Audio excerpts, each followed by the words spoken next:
Hello, and welcome to Lecture 14 of History 361 at New Mexico State University, African American History to 1877. I'm Professor Bronstein, and today I'm going to be talking about the Civil War with particular focus on the war as experienced by African Americans and the war's changing legal realities for African Americans. The first battle of the Civil War broke out when Abraham Lincoln moved to resupply a Union naval fort in Charleston Harbor. On April 12, 1861, Confederates responded by firing on Fort Sumter, using cannon on the land side, and precipitating a Confederate victory. Nobody was killed during the battle, but interestingly, a guy was killed during the ensuing gunfire celebrating the victory.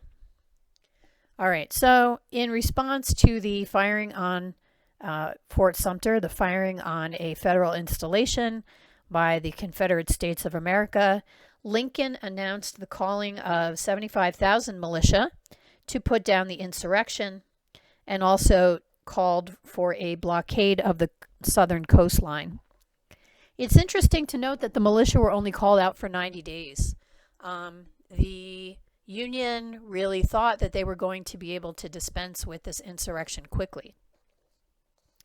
By May 20th, 1861, Arkansas, Tennessee, and North Carolina had joined the Confederacy. But four slave-owning states, remained in the Union. Those were Delaware, Maryland, Kentucky, and Missouri. To help secure the loyalty of the border states, Lincoln developed a plan for gradual emancipation in which the federal government would compensate slaveholders for slaves, but that permitted the states to take the initiative. None of the border states adopted the plan, not even Delaware, which had fewer than 2,000 slaves at the time. When the carrot of offering compensation for freeing the slaves failed, the government used the stick. Federal troops occupied Baltimore, guerrilla fighting occurred in Missouri, and in Kentucky, a provisional Confederate government was formed despite the fact that the state had declared its neutrality. Confederates planned to make Richmond, Virginia, their new capital, but the state's western counties seceded from Virginia and organized a Unionist government. This was the origin of the state of West Virginia. The reason that Lincoln thought the war was going to go really quickly, the Union had access to more economic, material, military, and manpower resources. Confederate leaders, though, thought that their determination and military abilities would help them be able to declare an independent nation. I mean, they didn't feel like they needed to actually defeat the North. All they needed to do was to fight to a place where the North would say, okay, we're fine with secession. On July 21st, 1861, Union forces marched 30 miles into Virginia along Bull Run Creek, and the Confederates turned them back. This was a battle in which the Union was pretty overconfident. The troops were not well trained, but, they just assumed that they were going to be able to whip the rebel troops, and so they marched down to Manassas, Virginia, and they were met by Confederates who ran screaming out of the nearby woods doing the rebel yell, and the Union troops turned and ran back towards Washington, D.C., running over picnickers on the way, picnickers who had come to see the battle get won by the Union. So they were kind of disappointed. For the first 2 years of the Civil War was not fought as a war to end slavery, and the enslavements that did end occurred through compensation and colonization. Congress and the President banned slavery in the District of Columbia on April 16, 1862. The law gave slave owners who could prove their Union loyalty up to $300 for each slave freed, and it gave each freed slave who chose to emigrate to Haiti, Liberia, or any country outside the U.S. up to $100. Nearly 3,000 slaves were freed by this act. Several hundred chose to relocate to Haiti. But the emancipation question became more pressing once enslaved people began taking advantage of the confusion that war caused to emancipate themselves. Enslaved people fled from slaveholders and sought refuge behind Union lines. Frank Baker, James Townsend, and Shepard Mallory were among the first slaves to execute this method of self-emancipation. The three men were sent by their master to build Confederate fortifications in Hampton, Virginia, but they escaped instead and sought refuge at Fortress Monroe. General Benjamin Butler, on the Union side, did not turn the men back. Instead, he used the fact that the slaves were property to institute the practice of confiscating slaves as, quote, contraband of war. Soon, a flood of men, women, and children arrived at Fortress Monroe. By July of 1861, there were 900 refugees there. By August of 1862, there were 3,000 there. And by the end of the war, there were 10,000 former slaves at Fortress Monroe. Butler's expansion of contraband to include people cemented the subordinate status that former slaves would occupy in the Union war effort. Butler put black people to work as diggers, dock workers, servants, laundresses, and cooks, and in return, the formerly enslaved received army rations and eventually were paid wages, $8 a month for males and $4 a month for women. The South had lost its crucial labor force. By escaping from slavery and seeking refuge behind Union lines, African Americans had already begun to shape Union military policy, normalizing the idea of former slaves serving the military as laborers.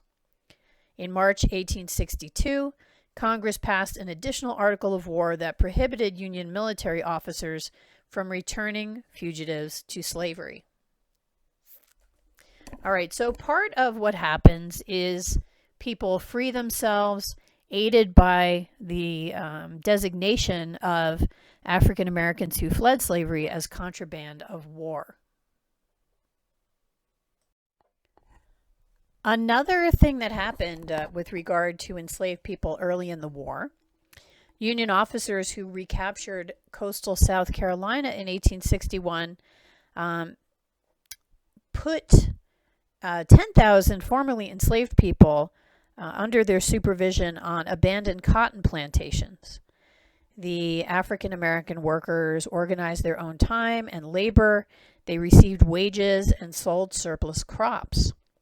Some were actually able to buy land when the U.S. Treasury auctioned it off, but most of the land went to northern businessmen. This arrangement was known as the Port Royal experiment. Idealistic missionaries assisted the newly freed men and women who participated in the Port Royal experiment. Organizations like the American Missionary Association, which included many white women teachers, thought offensively that they were civilizing and Christianizing a primitive, inferior people.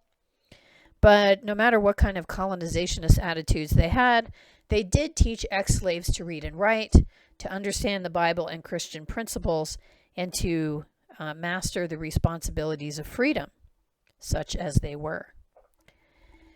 Union forces were successful in the West, and by mid-1862 they'd captured New Orleans and were moving up the Mississippi River. Enslaved people in the region fled to the Union troops. General Butler accepted slaves who had fled from rebels, but returned slaves to pro-Union planters.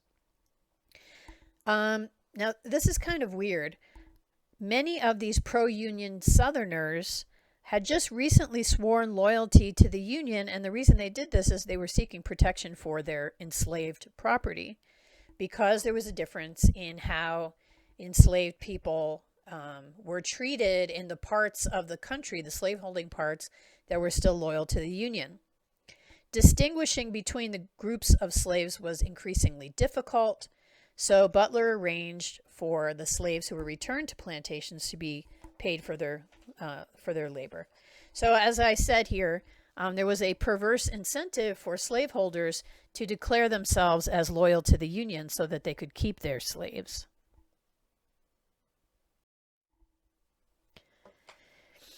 As the war dragged on, Abraham Lincoln began to see the benefits of freeing slaves, of declaring the slaves in America freed. First of all, he could use refugee slaves to support the war effort. Second of all, he could gain the support of Great Britain, and fears that foreign countries were going to interfere in American affairs, and particularly that they might recognize the Confederacy as a separate nation and support it militarily, that was a great fear at the time. But Great Britain, although some in its government thought the Confederacy was fantastic, had made a strong moral stand against slavery. The British had eliminated slavery in their own Caribbean islands in 1833. And so if Lincoln made this a war about slavery, it was certainly going to deter the British from supporting the Confederacy. So he first announced to his cabinet on July 22, 1862, that he would free the slaves of those in rebellion against the Union, but they persuaded him to hold off until the Union had had a victory on the battlefield. Things were not going that well for the North the first 2 years of the war. On September 17th, however, of 1862, 5 days after the Union victory at Antietam Creek in Maryland, where Union soldiers forced General Robert E. Lee's Army of Northern Virginia back into Virginia, Lincoln issued the preliminary Emancipation Proclamation. The proclamation gave rebels until January 1st, 1863 to cease rebellion or lose all their slaves. The proclamation recommended that Congress offer monetary assistance to slave states not in rebellion to enable them to pursue gradual emancipation programs, and it offered support for colonization of freed people outside the United States. The Confederacy did not heed Lincoln's command, and so on January 1st, 1863, Lincoln signed the final Emancipation Proclamation. This proclamation freed slaves in rebel states and did not include plans for either colonization or compensation, thus converting the war into a battle to not only restore the Union, but also eradicate slavery in the nation forever. In the North, Black people and their allies celebrated the Emancipation Proclamation, and newly freed men and women in the South celebrated emancipation. For example, in Hampton, Virginia, African Americans gathered under a large oak tree for the reading of the proclamation. This tree, now known as the Emancipation Oak, still stands on Hampton University's campus. The college was erected on the exact site where Mary Peak opened a school for African Americans in 1861. And you can see the Emancipation Oak here as it was in September of 2019. Newly freed men and women also held celebrations in the South Carolina Sea Islands. Islanders formally presented a Union flag to a military unit composed of former slaves. But most slaves under Confederate control could not openly celebrate emancipation. And in fact, the fact that the Emancipation Proclamation says, oh, it only applies to enslaved people in areas in rebellion meant that unless those enslaved people could make it to Union lines, they couldn't do anything to enforce the Emancipation Proclamation. They were pretty much stuck. So those enslaved people remained unaffected by Lincoln's proclamation. At the war's start, the Union had rejected black volunteers. But in August 1862, General Hunter was finally authorized to enlist black volunteers in the South Carolina Sea Islands. 100 men signed up, and they became members of the 1st South Carolina Volunteers, later called the 33rd U.S. Colored Troops. General Butler also transformed the Louisiana Native Guards, a unit of free blacks in New Orleans, into a federal unit. These free blacks that lived in New Orleans, many of whom owned slaves themselves, they were often mixed race people, many of them quite wealthy. They had offered to serve the Confederacy. The Confederacy didn't want them. And so part of those militiamen were organized into a federal unit. But neither unit saw action prior to the issuing of the Emancipation Proclamation. At first, few African Americans volunteered to fight. They were uncertain that the federal government was really going to follow through with emancipation and full citizenship, but Frederick Douglass, one of the most respected African American people in the North, recruited heavily, and in the end, 179,000 black men enlisted in the U.S. colored troops. They constituted about 10% of all who served in the Union Army, and this was disproportionate to the percentage of African Americans in the population. About 33,000 were free blacks from Union states, 42,000 from border states, a mixture of former slaves and free people, and 99,000 were former enslaved people from the Confederacy. Of these black soldiers, 7,122 were non-commissioned officers, and a very few, including Martin Delany, were commissioned officers. Another 29,500 black men served in the Union Navy. The Navy had always been open to African Americans, as I mentioned when we talked about the War of 1812. Black soldiers fought in almost 250 battles. They sustained more than 37,000 casualties, and 17 black soldiers and 4 black sailors earned the Congressional Medal of Honor. While fighting for the Union, black soldiers were still subjected to racial prejudice and had to adhere to the prescribed racial hierarchy. Generally speaking, black units were led by white officers, and these officers varied in motivation, quality, and effectiveness. One who was exceptional was Robert Gould Shaw. He led the 54th Massachusetts Volunteer Infantry Regiment, which was raised by abolitionists and included 2 of Frederick Douglass's sons. Black soldiers on the Union side endured many inequities. White officers assigned them to the most difficult non-combat duties, including the performance of manual labor. These white officers often mismanaged the black troops they led, which resulted in excessive casualties. Confederates also threatened that black soldiers captured in uniform would be treated as instigators of slave insurrections, which would result in the soldiers either being enslaved or executed. On April 12, 1864, scores of black soldiers captured by Confederates were killed. Although the Confederates denied the incident, the Northern press used it as propaganda to promote the war effort. All right, so the rules of just war were not followed when it came to the treatment of African American soldiers by the Confederacy. Black soldiers were also paid less than white soldiers. They received $10 a month, with $3 deducted for food and clothing, regardless of rank, whereas white privates received $13 and free food and clothing. The black soldiers of the 54th Massachusetts Regiment protested the inequality by refusing any pay. In Florida, the pay inequity enraged black soldiers. A mutiny ensued, and their leader, Sergeant William Walker, a former refugee slave, was executed. But finally, on June 15, 1864, Congress passed a law that equalized the pay of black soldiers and offered back pay to all those who had been underpaid or refused pay in protest.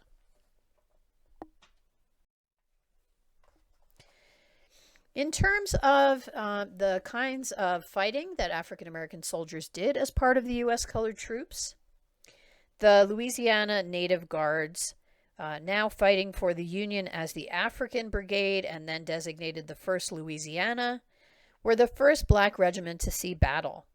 They fulfilled their mission during the Mississippi River Campaign by using their force to split the Confederacy in 2. On June 7, 1863, this unit fought and defended the Union outpost at Milliken's Bend, Louisiana, despite the fact that they were armed only with muskets rather than the rifles that were standard at that time. Several were captured by Confederates and sold as slaves. Yet, The African Brigade went on to defeat Confederates at Vicksburg on July 4th, 1863. This was a tremendously important turning point in the war as the Mississippi River was returned to Union control. The 4th of July, 1863 was also ushered in by major victories elsewhere in the Union. Union troops halted General Lee's march into Gettysburg, Pennsylvania, during a 3-day battle. The U.S. colored troops didn't participate in the battle, and the services of black units organized in Harrisburg and Philadelphia were rejected. In the midst of their invasion of the North, Confederate soldiers seized and sold a few free Pennsylvania black people. But the 54th Massachusetts did have a notable battle that July, an assault on Fort Wagner in Charleston Harbor. This was a very brave assault in which the black troops were on the front lines. They stormed the fort. They were killed in large numbers.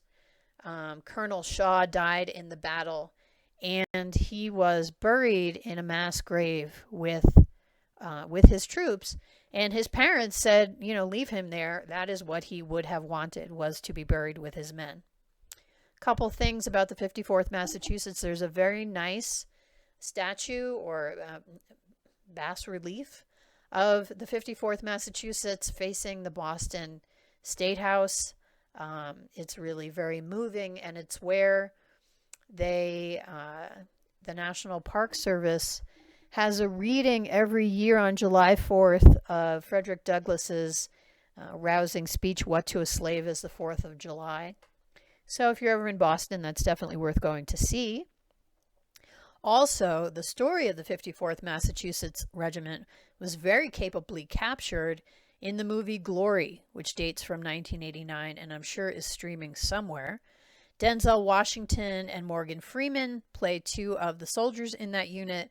Matthew Broderick plays Robert Gould Shaw, and it is really a great film that I recommend watching.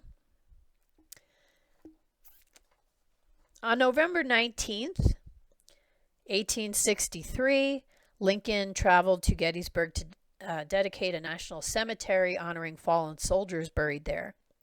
In his speech, Lincoln announced a new birth of freedom for a nation, quote, "conceived in liberty and dedicated to the proposition that all men are created equal." But lest we get too carried away with the idea of equality, it should be noted that New Yorkers rioted at the prospect of going to war to help emancipate black people. On March 3rd, 1863, the federal government issued a military draft for all men from the age of 18 to 35 years old. The draft was unpopular in part because it was seen as inequitable. New Yorkers who could pay $300 for an exemption did not have to fight, or they could hire a substitute, but the poor and working class were forced to serve. When newspapers published the names of the first draftees, violence erupted. And for 4 days, roving white mobs, including large numbers of criminals and a lot of immigrant Irish people, began destroying black neighborhoods. Thousands were left homeless, dozens of black people were lynched, some were murdered in their homes, the riots highlighting the fact that many whites had not accepted the war's new aim of liberating enslaved people. They didn't want to die to free the slaves. Anti-black riots also took place in 1862 and 1863 in Brooklyn and Detroit. Democratic politicians and the Democratic press fanned the flames of racial tension in the North and began to attack President Lincoln. The Democratic legislatures in New Jersey, Indiana, and Illinois passed peace resolutions declaring that the president didn't have the authority to proclaim emancipation and arguing that, quote, "the sudden, unconditional, and violent liberation of 3 million Negro slaves would have consequences that, quote, cannot be contemplated without the most dismal foreboding of horror and dismay." These events prompted Lincoln to issue the Proclamation for Amnesty and Reconstruction on December 8, 1863. This proclamation was designed to structure a stable post-war society. Lincoln planned to officially pardon all except high-ranking Confederate officials and to return all of their property except enslaved people. The proclamation also created a pathway for ex-Confederates to reestablish their state governments. When the number of ex-Confederates who took an oath of loyalty to the Union equaled 10% of the votes cast in the 1860 election, their ability to govern their home states would be restored. In the proclamation, Lincoln advised ex-Confederates to acknowledge the needs of former slaves and provide for their education. Now, the 10% plan that Lincoln came up with, that only 10% of people within a Confederate state would have to swear loyalty to the Union, that was very controversial among Republicans in Congress who thought that that was not enough. They really wanted at least 50% of the people to have to swear loyalty. And frankly, the Proclamation for Amnesty and Reconstruction didn't do anything to bring the war to a faster end, to slow down the conflict, didn't do any of that. By mid-1864, approximately 400,000 slaves, almost 10% of the enslaved population, had escaped Confederate control and were working for the Union. Some slaveholders tried to maintain control over their slaves by instituting more slave patrols, limiting black mobility, or moving far away from Union-held areas. Approximately 200,000 black women and men served the Union forces in non-military capacities as cooks, laundresses, nurses, carpenters, wagon drivers, livestock tenders, foragers, servants, and spies. Harriet Tubman acted as a scout, spy, teacher, and nurse during the war, even as she continued to assist slaves running to freedom. Mary Elizabeth Bowser made an unsuccessful attempt to burn down the Confederate White House. Former slave Susie King Taylor started a school in the Sea Islands, and Elizabeth Keckley, a black woman who served as dressmaker and confidant to First Lady Mary Todd Lincoln, set up a charitable organization to help the contrabands who crowded into the Union's capital.